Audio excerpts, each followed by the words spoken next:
Natay gihimo nga tarpaulin para basahon lang ninyo kung unsaon paggamit ang ato ang proyekto nga i-Texidoc. Himo na to ni siya nga proyekto para sa layo kayo nga mga lugar aron nga bisag walay doktor kung naa lang atong center natay mga tambal kay naa naman tay cellphone dinhi mo text lang sa ako.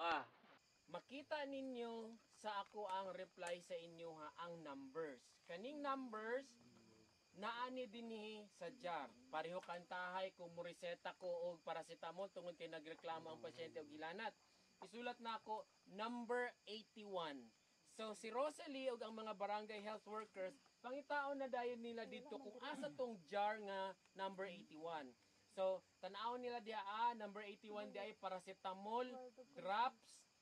Ang pagpainom 1 ml kada 4 ka oras. Ang oras pag-inom alas 6, alas 10, alas 2, alas 6, alas 10. So naana dinhi ang instruction sa pag-inom sa tambal. Mission, babalik na rin kami sa Jensan.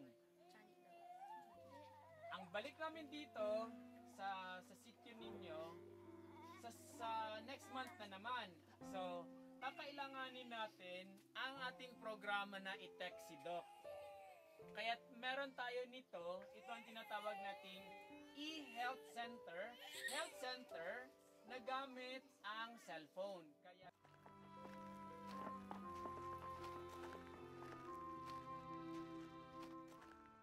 para pagsabitan ng dextrose.